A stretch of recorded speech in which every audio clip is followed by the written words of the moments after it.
Oh, you're such a gentleman. As I sit here and listen to the debates, I will elaborate more in English. It amazes me to hear that we emphasize so much on the Treaty of Concordia. Today, can we ask why is it that the reform of that Treaty of Concordia is still blocked somewhere? Can somebody answer? Is it because of using the name United Congress, French or Dutch, or the southern side had wanted to call it an association? Because, of course, the platforms was not adequate, as they will say, for what we wanted. To today, one other chapter of our life would remain unknown because those that were handling it are no longer there. It's unfortunate. I say all of this to say what? In life, we always have this problem, which is the fear of the unknown. I totally agree with the part of consultation. I'm going to come down to the part of saying that me, myself, at first, when the flag came across, and that's been in all honesty and transparency, we had a whole debate and a conversation around it. And again, because of the way we will look at how this same unity flag was used. My colleague here, Mr. Arnell Daniel, when he spoke in commission, I must say, it took me back a bit when he said, why would it continue to look at it as a flag of revolution or, you're fighting against each other and so forth? Because at the same 16th of September that we're all talking about, the people that were there demonstrating on that day did not use no other flag but that flag that they call unity flag, and they solely identify themselves through of. So again, choosing a debate or playing on a element of word or text, like I say, we had a great debate in commission. I want to emphasize on the fact, and there's a great author that said it, and I quote, that the journey of 1,000 miles starts with one step. Every time we try to do something, there is something else that will come across with what if and what's not.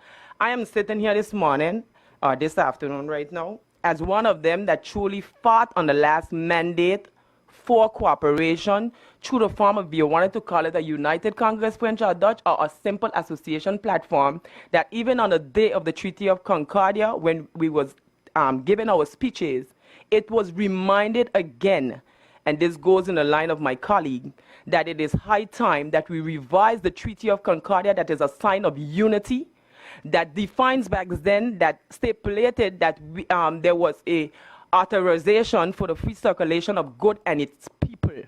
To remind you all here in terms of history, when they talk about the goods and its people, we the Saint-Martin people were slaves. So it is high time that we revise that sentence, revise the treaty on a whole, that will give it more meat and more understanding to the cooperation that we have on the island here of Saint-Martin to talk economy, tourism, sports, and I can go on and on. When there are national games that are played, that I had the chance to see as well when we were standing in Antigua, French and Dutch Saint-Martin end up in the finals. You know what flag was asked to be raised? The unity flag. It was an exception that was made, that we sang the song of O Sweet Saint Martin Land, that is not recognized as a national anthem either.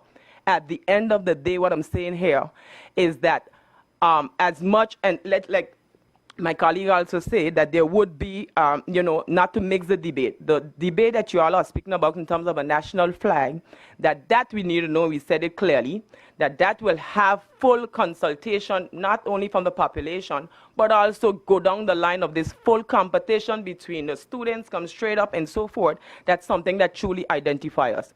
This flag today in front of you raises curiosity that will create a great platform of debate towards preserving the culture that we once know in order for us to better understand it and transmit it. I'm saying today, and that will be my closing words, every time, back then I have no clue why this flag that was founded by one of our historians, why was it not recognized back then? So today now we find ourselves in this whole mischief. The same thing with our national anthems, and I can go on and on. I'm saying that at a given time, everything starts with one step that will create a curiosity, one step that will create a full debate around the vision and the way we want to go. In St. Martin, I always say, wanting to please everyone because we find ourselves with more than 180 nationalities on this territory. At a given time, we forget oneself. I am not putting back in question at any given time the fact that a full consultation to population and so forth would have been more appreciated. And to answer also my colleague, Mr. Charville, in terms of the meeting that was held, which was a continuation of a work that was started, and you hear Mr. Gibbs said it, that the Prime Minister, which is still the Prime Minister today, whom brought up this conversation back then, once again, continued that conversation, which in line with the cultural department of both sides of the island, along with the president and his cabinet, to have this conclusion, this exchange around this unity flag that could solely bring back 11th of November to a cultural event. And from here on, not from here on, one of the biggest point, and Angeline, this comes in your direction, was that the Treaty of Concordia, for once and for all, not only be raised in times of problem, but actually be at the base of what we are going to build for here on out. So I just wanted to bring that little clarification.